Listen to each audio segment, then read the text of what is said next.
Hi ಎಲ್ರಿಗೂ welcome back to Naina YouTube channel. ಇವತ್ತು pregnancy symptoms ಬಗ್ಗೆ ನಾನು ವಿಡಿಯೋ ಮಾಡ್ತಾಯಿದ್ದೀನಿ.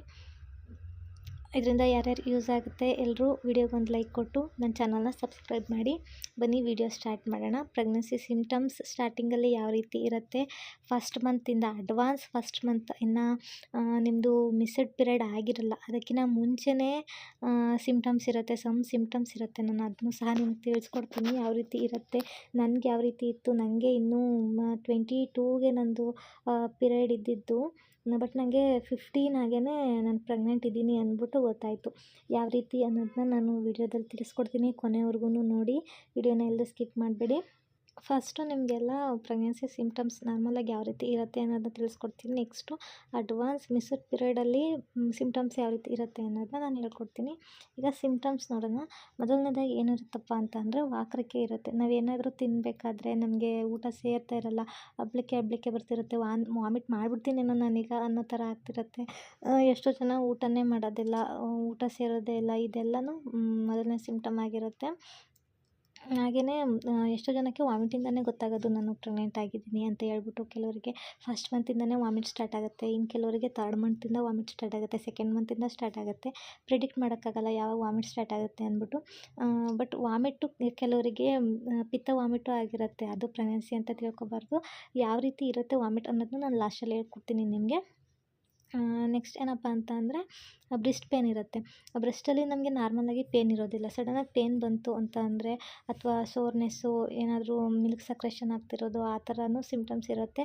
ಇದು ಏನಾದರೂ ಕಂಡು ಬಂತು ಅಂತಂದರೆ ಇದು ಒಂದು ಪ್ರೆಗ್ನೆನ್ಸಿ ಸಿಮ್ಟಮ್ಸೇ ಆಗಿರುತ್ತೆ. ಇನ್ನು ನೆಕ್ಸ್ಟ್ ಬಂದರೆ ನಿಶಕ್ತಿ, ಸೋಂಬೇರಿತನ, ಸುಸ್ತು ಬಾಡಿಲಿ. ಎಷ್ಟೇ ಊಟ ಮಾಡಿದ್ರು, ಎಷ್ಟೇ ನೀರು ಕುಡಿ, ಆದರೂ ಸುಸ್ತು, ಎದ್ಬಿಟ್ಟು ಏನೂ ಕೆಲಸ ಮಾಡಬೇಕು ಅನಿಸ್ತಾ ಇರಲ್ಲ, ಏನೂ ಮಾಡಬೇಕು, ಏನೋ ಒಂಥರ ಮಲ್ಕೊಂಡೇ ಇರೋಣ ಅನ್ನೋ ಥರ ಸೋಂಬೇರಿತನ. ಇದು ಒಂದು ಸಿಮ್ಟಮ್ಸು, ನಿಶಕ್ತಿ ಅಂತಲೇ ಹೇಳ್ಬೋದು ನಾವು ಇದಕ್ಕೆ. ನೆಕ್ಸ್ಟ್ ಏನಪ್ಪ ಅಂದರೆ ಕಂಟಿನ್ಯೂಸ್ ಆಗಿ ಯೂರಿನ್ ಮಾಡೋದು, ಫ್ರೀಕ್ವೆಂಟಾಗಿ ಯೂರಿನೇಷನ್ ಮಾಡ್ತಾಯಿದ್ದೀವಿ ನಾವು ಅಂತ ಅಂದರೆ ಇದು ಒಂದು ಸಿಮ್ಟಮ್ಸು. ನಾರ್ಮಲಾಗಿ ನಾವು 5 to 6 ಟೈಮ್ಸ್ ಹೋಗ್ಬೋದು ಒನ್ ಡೇಗೆ, ಇಲ್ಲ 4 to 5 ಟೈಮ್ಸು. ಇದೇನಪ್ಪ ಅಂದರೆ ಒಂದು 11 ಟೈಮ್ಸ್ 12 ಟೈಮ್ಸ್ ಹೋಗ್ತಾನೇ ಇದ್ದೀವಿ, ಈಗ ತಾನೇ ಹೋಗಿ ಬಂದೆ ಆದರೂ ಮತ್ತೆ ಹೋಗ್ತಾಯಿದ್ದೀನಿ ಅಂತ ಅಂದರೆ ಇದು ಒಂದು ಪ್ರೆಗ್ನೆನ್ಸಿ ಸಿಮ್ಟಮ್ಸ್ ಆಗಿರುತ್ತೆ. ನೆಕ್ಸ್ಟ್ ಏನಪ್ಪ ಅಂತಂದರೆ ಮೂಡ್ ಸ್ವಿಂಗ್ಸ್ ಇರುತ್ತೆ. ಸಖತ್ತು ಮೂಡ್ ಸ್ವಿಂಗ್ಸ್ ಸ್ಟಾರ್ಟ್ ಆಗಿಬಿಡುತ್ತೆ ಇನ್ನೂ ಫಸ್ಟ್ ಮಂತಿಂದನೇ. ಒಂಥರ ಏನೋ ಈಗಿದ್ದಿದ್ದು ಮನಸ್ಸು ಇನ್ನೊಂದು ಥರ ಇರೋಲ್ಲ, ಕೋಪ, ಸಿಟ್ಟು, ಆ ಥರ ಅಳು, ಇದೆಲ್ಲ ಮಿಕ್ಸ್ಡ್ ಎಮೋಷನ್ ಅಂತಾರಲ್ಲ ಆ ಥರ ಈ ಸಿಮ್ಟಮ್ಸ್ ಇದ್ದರೆ ಇದೂ ಒಂದು ಪ್ರೆಗ್ನೆನ್ಸಿ ಸಿಮ್ಟಮ್ಸ್ ಆಗಿರುತ್ತೆ. ನೆಕ್ಸ್ಟು ಲೆಗ್ಗಲ್ಲಿ, ಕೈಯಲ್ಲಿ ಏನಾದರೂ ಬಾವು ಕಾಣಿಸ್ಕೊತು ಅಂತ ಅಂದರೆ, ಕಾಲು ನಾರ್ಮಲಾಗಿ ನಮ್ಮದು ಯಾವ ರೀತಿ ಇರುತ್ತೆ ಅನ್ನೋದು ಗೊತ್ತಾಗುತ್ತೆ. ಸ್ವಲ್ಪ ಬಾವು ಬಂದ್ರೂ ನಮ್ಗೆ ಗೊತ್ತಾಗ್ಬಿಡುತ್ತೆ, ಏನಪ್ಪ ಕಾಲು ಬಾತ್ಕೊಂಡಿದೆಯಲ್ಲ ಅಂತ ಅಂದ್ಕೊತಾ ಇರ್ತೀವಿ. ಆ ಥರ ಆದರೆ ಎಲ್ಲರಿಗೂ ಈ ಸಿಮ್ಟಮ್ಸ್ ಇರಲ್ಲ, ಕೆಲವ್ರಿಗೆ ಮಾತ್ರ ಇರುತ್ತೆ, ಕೆಲವ್ರಿಗೆ ಬೇರೆ ಥರ ಸಿಮ್ಟಮ್ಸ್ ಇರುತ್ತೆ, ಇನ್ನು ಕೆಲವರಿಗೆ ಈ ಥರ ಸಿಮ್ಟಮ್ಸ್ ಇರುತ್ತೆ. ನನಗೆ ಯಾವ ರೀತಿ ಇತ್ತು ಅನ್ನೋದನ್ನ ಹೇಳ್ಕೊಡ್ತಾ ಇದ್ದೀನಿ.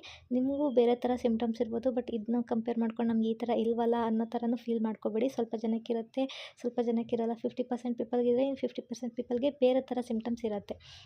ನೆಕ್ಸ್ಟ್ ಏನಪ್ಪ ಅಂತಂದರೆ ಬಾಡಿ ಟೆಂಪ್ರೇಚರಲ್ಲೂ ಚೇಂಜಸ್ ಇರುತ್ತೆ. ಬಾಡಿಲಿ ನಮಗೆ ಆಲ್ಮೋಸ್ಟ್ ಯಾವಾಗಲೂ ಸೆಕೆ, ಸ್ವಲ್ಪ ಜನಕ್ಕೆ ಸೆಕೆ ಆಗೋದೇ ಇಲ್ಲ. ಈ ಟೈಮಲ್ಲಿ ಸೆಕೆ ಆಗ್ತಿರುತ್ತೆ, ಬೆವರು ಬರ್ತಾ ಇರುತ್ತೆ, ಬಾಡಿ ಹೀಟ್ ಅನಿಸುತ್ತೆ. ಇನ್ನು ಕೆಲವರಿಗೆ ಮಾರ್ನಿಂಗ್ ಸಿಕ್ನೆಸ್ ಇರುತ್ತೆ, ಮಾರ್ನಿಂಗು ಜ್ವರ ಟೈಪಲ್ಲಿ ಇರುತ್ತೆ. ಆಮೇಲೆ ತಲೆನೋವು ಇರುತ್ತೆ ಸ್ವಲ್ಪ ಜನಕ್ಕೆ, ಬೆಳಗ್ಗೆನೇ ವಾಮಿಟ್ ಅನಿಸುತ್ತೆ, ಬಾಯಲ್ಲಿ ಬ್ರಷ್ ಹಾಕಿದ ತಕ್ಷಣ ವಾಕರಿಕೆ ಬರಬೇಕು ಆ ಥರ ಅನ್ನಿಸ್ತಾ ಇರುತ್ತೆ. ಕೆಲವರಿಗೆ ತಲೆ ಸುತ್ತು, ನಿಂತ ಜಾಗದಲ್ಲೇ ತಲೆ ಸುತ್ತು ಬಂದುಬಿಡುತ್ತೆ, ಬಿದ್ದುಬಿಡ್ತೀನೇನೋ ಈಗ ಅನ್ನೋ ಥರ ಫೀಲ್ ಆಗ್ತಿರುತ್ತೆ. ಈ ಥರ ಇರೋರೆಲ್ಲ ಒಮ್ಮೆ ಪ್ರೆಗ್ನೆನ್ಸಿ ಟೆಸ್ಟ್ನ ಮಾಡಿಸ್ಕೊಳ್ಳಿ.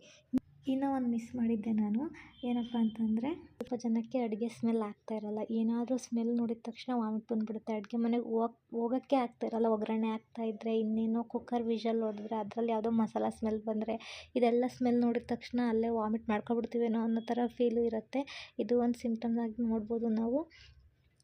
ಕೆಲವ್ರಿಗೆ ನಾವು ತುಂಬ ಇಷ್ಟಪಡ್ತಿರ್ತೀವಿ ಫುಡ್ಡು, ಅದು ಸಡನ್ನಾಗಿ ನಾವು ಅವಾಯ್ಡ್ ಮಾಡೋಕ್ಕೆ ಸ್ಟಾರ್ಟ್ ಮಾಡ್ತೀವಿ. ಏನಪ್ಪ ಇದು ಈ ಥರ ಆಗ್ತಿದೆಯಲ್ಲ, ತುಂಬ ಇಷ್ಟಪಡ್ತಿರ್ತೀವಿ, ಬಟ್ ಆ ಟೈಮಲ್ಲಿ ನಮ್ಗೆ ಇಷ್ಟ ಆಗೋದಿಲ್ಲ. ಈ ಥರನೂ ಸಿಮ್ಟಮ್ಸ್ ಇರುತ್ತೆ. ಓಕೆ ಫ್ರೆಂಡ್ಸ್, ಇಷ್ಟೆಲ್ಲ ಸಿಮ್ಟಮ್ಸ್ ಇತ್ತು ಅಂತಂದರೆ ಇದೆಲ್ಲ ಪಕ್ಕಾ ಪ್ರೆಗ್ನೆನ್ಸಿಯ ಸಿಮ್ಟಮ್ಸು. ಆಗ ನೀವು ಪ್ರೆಗ್ನೆಂಟ್ ಆಗಿದ್ದೀನಿ ನಾನು ಅನ್ನೋದನ್ನ ಕನ್ಫರ್ಮ್ ಮಾಡ್ಕೋಬೋದು. ಇನ್ನೊಂದೇನಪ್ಪ ಅಂದರೆ ಯಾವ ರೀತಿ ನಾವು ಪ್ರೆಗ್ನೆನ್ಸಿ ಕಿಟ್ಟಲ್ಲಿ ಪ್ರೆಗ್ನೆನ್ಸಿ ಟೆಸ್ಟ್ನ ಮಾಡ್ಕೋಬೇಕು. ಹಾಗೆಯೇ ಈಗ ನಮ್ಮದು ಪೀರಿಯಡ್ 23 ಅಲ್ಲಿವರೆಗೂ ನನಗೆ ವೆಯ್ಟ್ ಮಾಡೋಕ್ಕಾಗಲ್ಲ, ಅದಕ್ಕಿಂತ ಮುಂಚೆನೇ ನಾನು ಪ್ರೆಗ್ನೆಂಟ್ ಆಗಿದ್ದೀನಿ ಅಂತ ತಿಳ್ಕೊಬೇಕು. ಯಾವ ರೀತಿ ಅನ್ನೋದನ್ನ ನಾನು ನೆಕ್ಸ್ಟ್ ವೀಡಿಯೋದಲ್ಲಿ ತಿಳಿಸ್ಕೊಡ್ತೀನಿ. ಈ ವಿಡಿಯೋಗೊಂದು ಲೈಕ್ ಕೊಟ್ಟು ನನ್ನ ಚಾನಲ್ನ ಸಬ್ಸ್ಕ್ರೈಬ್ ಮಾಡಿ ಫ್ರೆಂಡ್ಸ್.